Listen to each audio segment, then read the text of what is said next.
grandi dans un petit village dans le nord du Sénégal, à la frontière mauritanienne. Enfin, je suis sénégalais mauritanien. Pour moi, c'est même pas deux pays, c'est un pays né de la balkanisation coloniale. J'ai grandi aussi dans un contexte où j'avais des oncles très militants, politiques, pour la décolonisation et puis qui se sont engagés dans la construction des États nouvellement indépendants. J'ai un peu baigné dans ce contexte, quoi.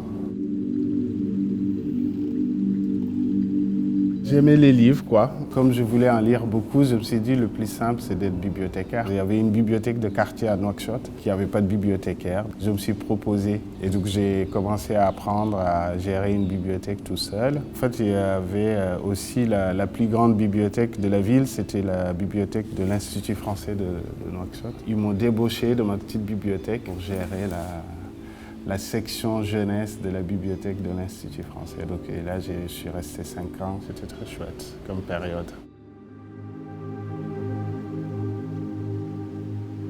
Je n'avais pas une ambition particulière d'être artiste, mais j'avais quelque chose qui sifflait un peu dans ma tête. Enfin, je cherchais un truc. Mais j'ai toujours su que ça passait par le texte. C'est très difficile maintenant de réfléchir. Est-ce que ça a compté? J'imagine que oui. Les choses se mettent en place, je pense, par petites couches. Et à un moment, ça sort par une forme, quoi.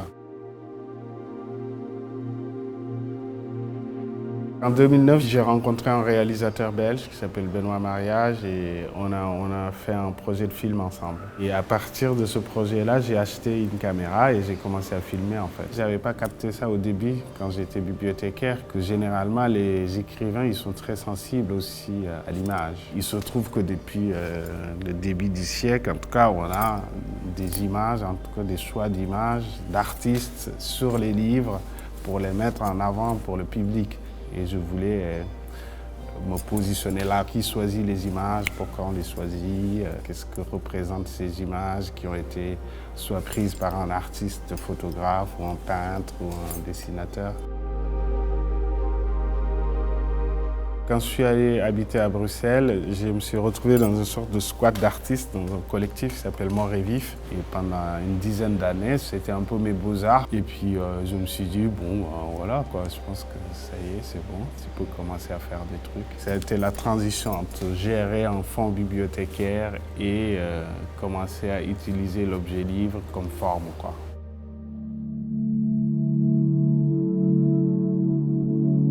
J'ai commencé par la vidéo et puis après j'ai fait un film, un long métrage, La Maison Bleue à Calais. Je pense que les exilés aujourd'hui, ils vivent un peu dans des sortes de couloirs, ce que Édouard Saïd appelle les entremondes.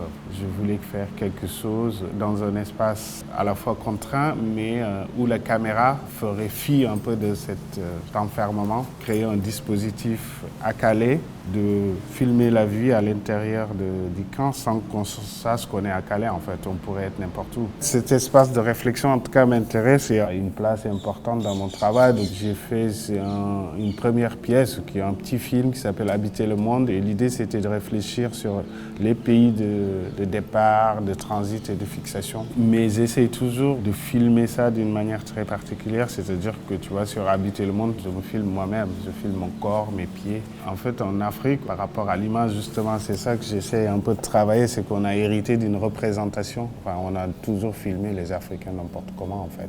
Et l'idée, c'était d'essayer toujours de produire une image avec un discours qui garde une certaine dignité, la bonne distance avec les gens et d'essayer de montrer la chose qui fait qu'on devrait peut-être tous être révoltés ou au moins concernés par cette situation, quoi.